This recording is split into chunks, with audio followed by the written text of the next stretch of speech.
អូខេតោះបងប្អូនអរគ្នាយើងចាប់ផ្ដើមបង្កើតតែម្ដងទៅបាទជាដំបូងយើងចូលទៅក្នុងអឺ Google សិនបាទចូលក្នុង Google សិនអូខេខ្ញុំចូល Google មួយមកហើយខ្ញុំវាយពាក្យថា Google Gemini AI អញ្ចឹងយើងវាយមកយើងចូលទៅក្នុង website ហ្នឹងមកនេះនៅពេលដែលដល់ផ្ទាំងបែបនេះយើងចូលទៅរក prompt ហើយ prompt នេះគឺខ្ញុំដាក់នៅក្នុង channel Telegram បើបងប្អូនចង់បានសូម complete join ជាមួយនឹង channel Telegram ទៅខ្ញុំនឹងទម្លាក់ prompt នេះទៅចូលទៅក្នុង channel ដើម្បីឲ្យបងប្អូនងាយនឹងក្នុងការធ្វើអញ្ចឹងនេះគឺជាឧទាហរណ៍ prompt ដែលយើងត្រូវចាប់ផ្ដើមបង្កើតហ្នឹងបងប្អូន copy មកងាយៗបងប្អូនមិនចេះភាសាបរទេសមិនចេះភាសាអង់គ្លេសក៏យើងអាចបង្កើតបានដែរតែខ្ញុំបានធ្វើវាជាភាសាខ្មែរឲ្យបងប្អូនងាយស្រួលយល់ទេអញ្ចឹងនៅខាងនេះគឺខ្ញុំដាក់ prompt របស់ខ្ញុំសូមបង្កើតគំនូរជីវចលខ្លីសម្រាប់កុមារអាយុពី4ទៅ6ឆ្នាំអញ្ចឹងហើយបន្តមកប្រធានបទហ្នឹងមានថាយើងអាចបង្កើតthêmបទខ្លួនឯងការចេះជួយគ្នាទៅវិញទៅមកទៅឬក៏អ្វីផ្សេងទៀតដែលបងប្អូនអាចនឹងចង់ធ្វើសម្រាប់ពួកគាត់ហើយមួយទៀតតួអង្គយើងមានតួអង្គអ្នកណាខ្លះឈ្មោះអីគេខ្លះអញ្ចឹងយើងដាក់មកតួអង្គមានតួស្ទាយចិត្តល្អឈ្មោះស្គរអញ្ចឹងទៅណាគាត់ចូលចិត្តផ្លែឈើអញ្ចឹងទៅហើយនេះបរិយាកាសក៏មានន័យថាbackground ហ្នឹងបរិយាកាសគឺយើងនិយាយអំពីក្រោនមានព្រៃឈើដ៏ស្រស់ស្អាតអីអញ្ចឹងបងប្អូនអាចកែបានទៅក្នុងទីក្រុងក៏បានដែរបងប្អូននេះអញ្ចឹងសាច់រឿងហ្នឹងនេះគឺជាសាច់ប្រភេទសាច់រឿងទន្សាយគ្រើសផ្លែប៉ោមច្រើនរហូតដល់ធ្លាក់គ្រើសផ្លែប៉ោមច្រើនពេករហូតដល់ធ្លាក់អស់ហើយមានសត្វដទៃទៀតដើរហួសអត់មានណាជួយទេក៏ប៉ុន្តែមានកូនខ្លាឃ្មុំមួយឈ្មោះពន្លឺហើយគាត់បានមកជួយរើសអីចឹងណាហ្នឹងហើយអញ្ចឹងដាក់សាច់រឿងនេះលទ្ធផលដែលចង់បានសាច់រឿងវែងប្រហែល4ឈុត4ស៊ីនអញ្ចឹងណាហ្នឹងហើយអញ្ចឹងដើម្បីកុំឲ្យខាតពេលយូរយើងផ្ញើតែម្ដងទៅដើម្បីឲ្យAI ផលិតជាសាច់រឿងមកយើងសិនបាទនេះយើងបានសាច់រឿងហើយបាទយើងបានសាច់រឿងហើយយើងបានរឿងនេះចំណងជើងទន្សាយនិងកូនខ្លាឃ្មុំទន្សាយស្គរនិងកូនខ្លាឃ្មុំពន្លឺអញ្ចឹងតែឈ្មោះទេពីរហ្នឹងណាតែយើងអាចដូរឈ្មោះបាននៅក្នុងprompt ដែលខ្ញុំបានដាក់ឲ្យហ្នឹងយើងងាយស្រួលយល់ទេអញ្ចឹងនេះការសន្ទនាទន្សាយគេរីករាយវ៉ាវផ្លែប៉ោមធំណាអីចឹងទៅនេះយើងអាចបញ្ចូលសលេងបានទៅតាមក្រោយទៀតបាទទៅតាមក្រោយទៀតអញ្ចឹងយើងបានសាច់រឿងហើយបន្ទាប់មកយើងចូលទៅ prompt មួយទៀតដើម្បីធ្វើឲ្យសាច់រឿងហ្នឹងទៅជារឿងរ៉ាវរូបភាពវិញម្ដងតោះហើយយើងចូលមក prompt យើងវិញអញ្ចឹងនេះ prompt មួយទៀតនេះ prompt មួយទៀតសម្រាប់ធ្វើជារូបភាពអញ្ចឹងយើងចូលមកបាទហើយយើងដាក់នៅយើងផាសនៅក្នុងនេះមកមិនបាច់កែទេនេះយើងបាច់កែទេយើងគ្រាន់តែចុចផ្ញើទៅបាទចុចសិនទៅយើងរងចាំបន្តិចចាំបាទនេះវាចេញហើយចានេះជា prompt ជាភាសាអង់គ្លេសអញ្ចឹងបន្ទាប់ពីបាន prompt នឹងហើយយើងបន្តមកទៀតយើង copy អានេះមកយើងយកចូលទៅក្នុងwebsite មួយទៀតគឺ Wish បាទ Wish ខ្ញុំប្រើ Wish បងប្អូនអាចមានស្គាល់ website ណាផ្សេងក្រៅពីហ្នឹងបងប្អូនអាចបំលែងprompt ហ្នឹងទៅជារូបភាពបានទៅតាមហ្នឹងអញ្ចឹងខ្ញុំចូលទៅក្នុងនេះហ្នឹងមកGoogle Lab ហ្នឹងមកហើយខ្ញុំចុចពាក្យថា Wish បាទចុចពាក្យថា Wish ហើយអញ្ចឹងខ្ញុំចុចចូលទៅ Enter មកបាទ Start Continue អូខេនេះក៏ត្រង់កន្លែងនេះខ្ញុំចុចកន្លែងនេះមកបាទហើយកន្លែងនេះខ្ញុំដាក់ prompt ខ្ញុំចូលខ្ញុំ Enter ទៅខ្ញុំ create រងចាំបន្តិចវានឹងចេញជារូបភាពឲ្យយើងអូខេថាវាចេញមកហើយអញ្ចឹងយើងចូលទៅក្នុងនេះយើងចុចកន្លែងនេះមកអូខេហើយបន្តមកយើងផាស prompt ផ្សេងទៀតឈុតឆាកទី2ឈុតឆាកទី2នេះឈុតឆាកទី2អូខេ copy មកបងប្អូនផាសក្នុងហ្នឹងដដែលបាទចុចមកបាទឃើញបងប្អូនរូបភាពនេះគឺពិតជាស្រស់ស្អាតមែនទែនបងប្អូនណាមើលទៅរូបភាពគឺស្អាតហ្មងអញ្ចឹងយើងត្រូវតែផាស prompt យើងចូលទាំងអស់ណាបងប្អូនយើងមាន4ឈុតឆាកអញ្ចឹងយើងផាសទៅខ្ញុំផាសបាន2ហើយអូខេខ្ញុំផាសមួយទៀតនេះឈុតទី3 ចុចទី3 អូ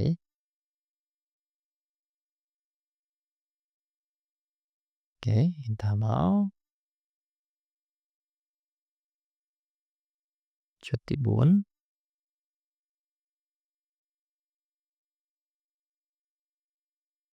enter មួយទៀតមកបាទ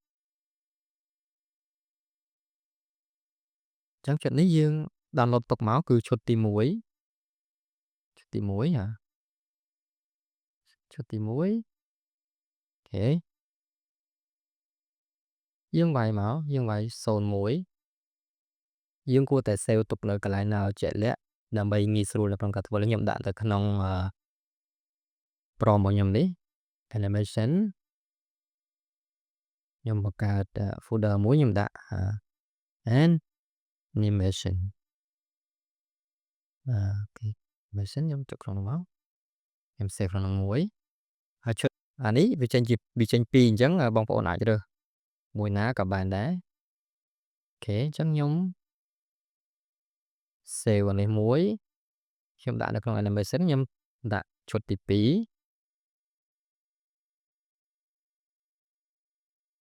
ហើយខ្ញុំ save មួយទៀត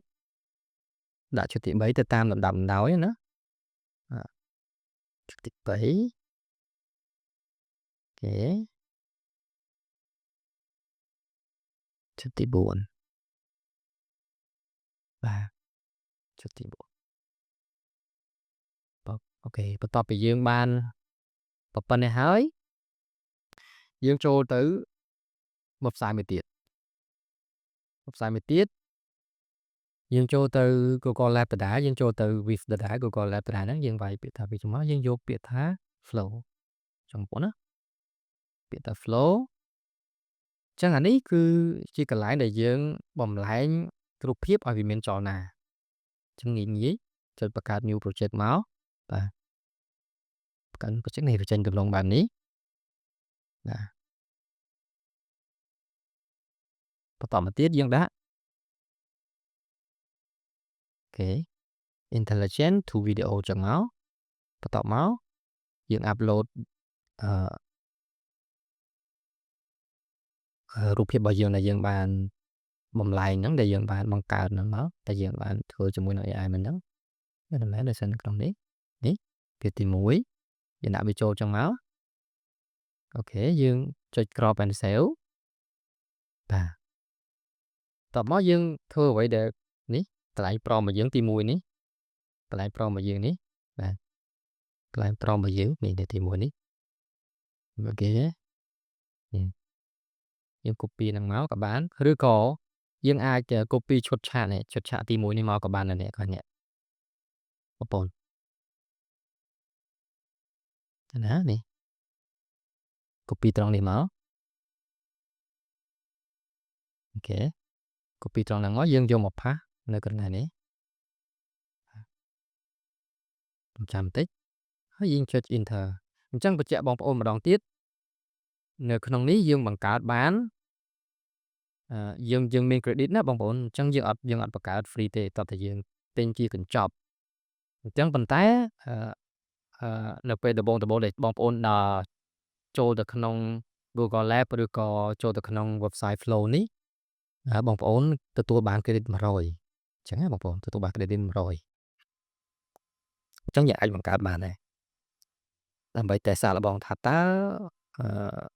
ស្អាតឬមិនស្អាតអរដល់យើងជ្រងចាំបន្តិចសិនទៅវាបង្កើតហើយចង់បងប្អូនបង្កើតហើយចងចាំបន្តិចនេះគឺជា model ដែលយើងនិយាយរើសគឺ VO3.1 បាទអូខេចិត្តហើយហ៎បាទហើយស្មានជាការសាច់ញ៉ែបងប្អូនសាក់ play មើលចុចកន្លែង play នេះមកហេនេះអញ្ចឹងយើង download វាយកមកចុចបកយើងយកនេះ original នេះមួយមកអូខេយើងទៅម៉ាស៊ីនទៀតអញ្ចឹងយើងចុចសញ្ញាបូកមកចុច upload ចូលស៊ីនទី2ណោះស៊ីនទី2មកបាទអូខេ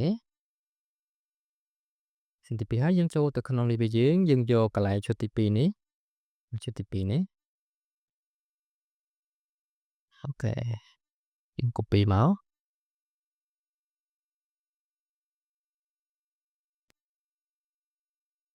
ឬក៏បងប្អូនចង់យកនេះកន្លែងនេះក៏បានដែរណាបងប្អូន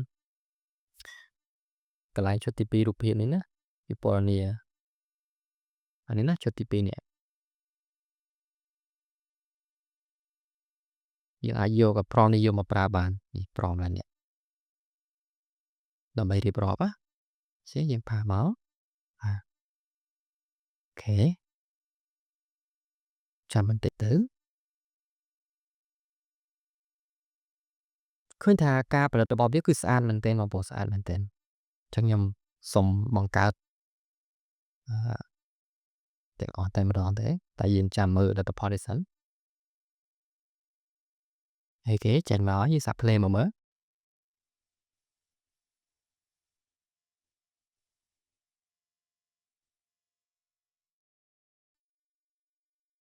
អូខេអញ្ចឹងយើងបង្កើតមួយទៀតមកចុចទៅ scene ទី3ខ្លះខ្មុំអូខេអញ្ចឹងយើងចូលមកនេះវិញមក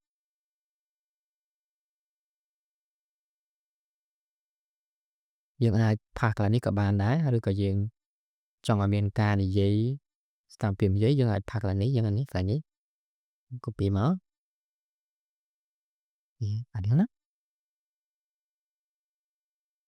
ចូលមកក្នុងនេះរបស់យើងផាសមក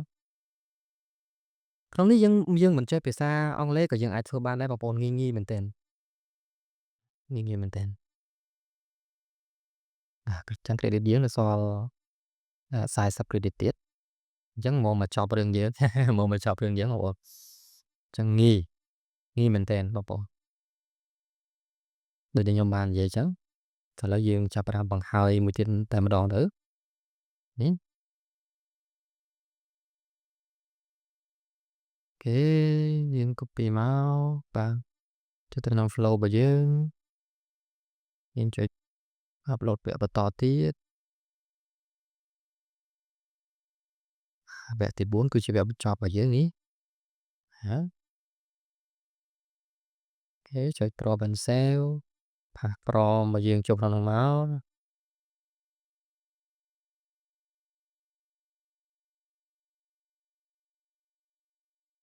វាមិនតន់ឲ្យទៅអូខេបាទប៉ុន្តែយើងចុចខុង2ចានេះចឹងបាន download ហើយយើងរងចាំមួយនេះទៀតយើង download ហើយទៅយើងមើលមើលគេយើង download ទេយើង download នេះមួយមកយក original នេះហើយយើងមើលplay មើលមើល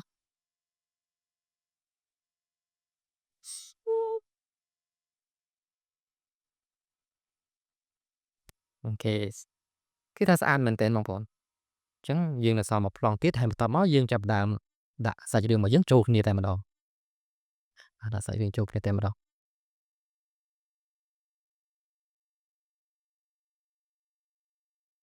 ចាំបន្តិចទៅយើង download បានហើយបាទ3ហើយអូខេខ្ញុំចាំបន្តិច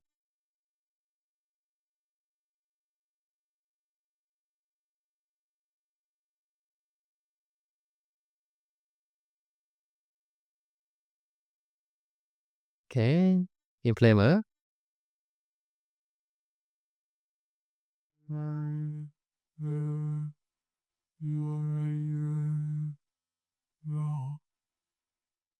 ូខេតោះអញ្ចឹងយើង download បានអស់ហើយយើងចាប់ផ្ដើមចូលទៅទម្រាបវានៅក្នុង CapCut ឬក៏កម្មវិធីណាមួយដែលបងប្អូនចង់ធ្វើងាយយើងបើក CapCut មក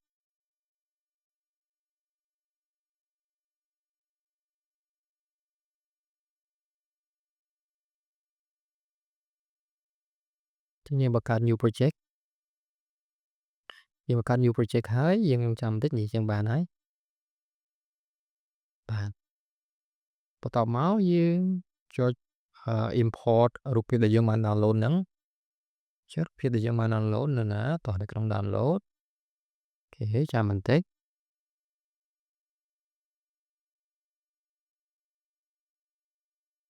នេះបងប្អូននេះ4ទេ open មក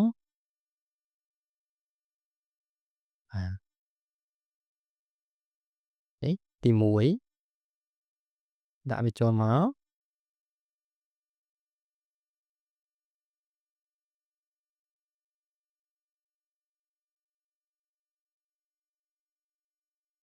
ទី2អូខេទី3ទី4How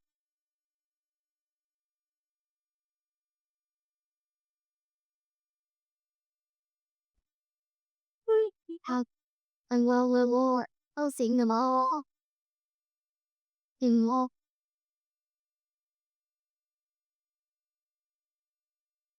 សត្វកប្រុកឃើញប៉ុន្តែសត្វកប្រុកដើរហួសអត់ជួយទេអត់ជួយបាទទេប៉ុន្តែបន្ទាប់មានខ្លៅកូនខ្លះខ្ញុំគាត់ចូលមកជួយ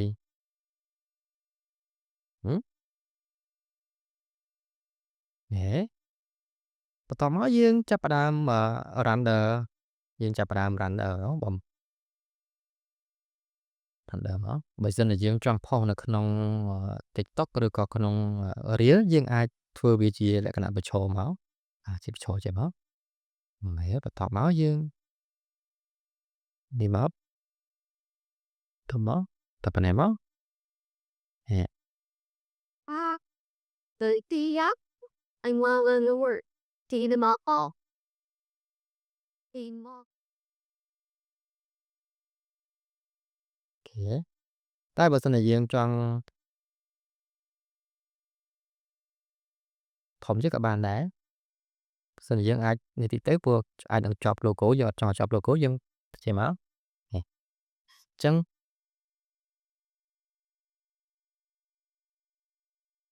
ណា